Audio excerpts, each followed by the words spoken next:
ভিডিঅ'লৈ আপোনালোকক পুনৰবাৰ স্বাগতম জনাইছোঁ। মই এতিয়া ভাত খাবলৈ লৈছোঁ। ইয়াত ভাত আৰু ইয়াত পোৰা বিলাহী, পিঁয়াজ, জলকীয়া, চাটনি, ধনিয়া পাত আৰু এইফালে আপোনালোকৰ লৈছোঁ বইল আলু, সৰু আলু, একেবাৰে সৰু সৰু গুটি আলুটো পিটিকা আৰু দালি আলু। এতিয়া মই খাইছোঁ। আজি আমাৰ মাছ মাংস নাই, দোকানত কণী বিচাৰি গৈছিলোঁ বাৰু, নোযোৱা নহয়, কিন্তু দোকানত কণী নাই। বাইদেউ ভিডিঅ' বনাইছে? ভিডিঅ' বনাইছোঁ, মই ভাত খাইছোঁ। বনাওক খাওক দেই। ঠিক আছে, যোৱা তেতিয়াহ'লে। মানুহজন আহি ভাত খাই গ'ল, এতিয়া আকৌ কামলৈ বুলি ওলাই গৈছে। মই আৰু এতিয়া খাবলৈ বহিছোঁ।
দেৰগাঁৱত যিটো ঘটনা হ'ল, ভগৱানক আশা কৰোঁ, প্ৰাৰ্থনা কৰোঁ, কাৰোৰে নহওক, নহয় জানো তেনেকুৱা, কাৰো জীৱনলৈ এনেকুৱা কাল আমানিশা নামি নাহক যাতে।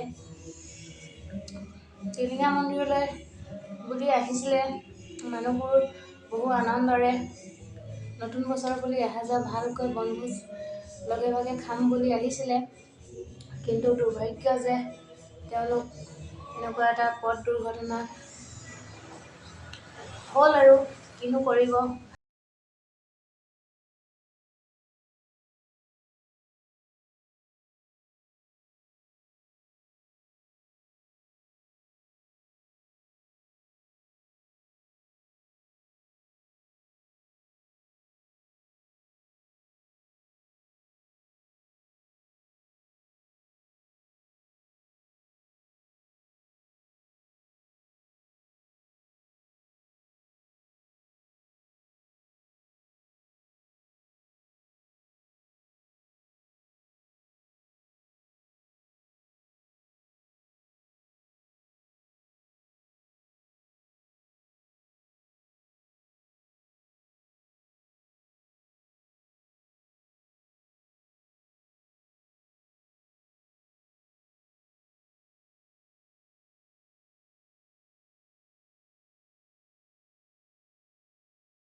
কেতিয়াবা ভুলৰ বাবেও তেনেকুৱা হয়।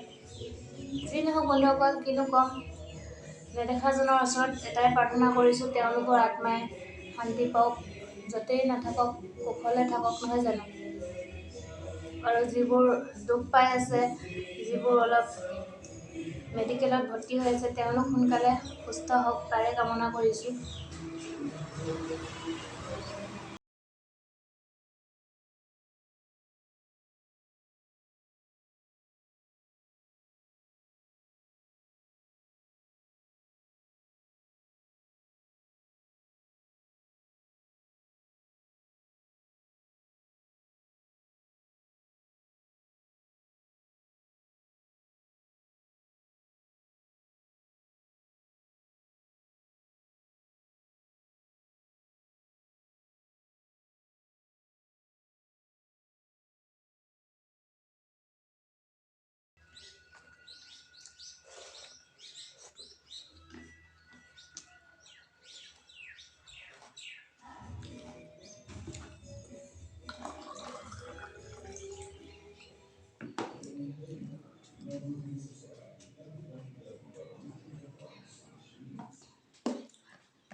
বন্ধুসকল, দেখিছেনে? চাফা। তেতিয়াহ'লে আজিলৈ বাই বাই দিছোঁ আৰু, নহয় জানো?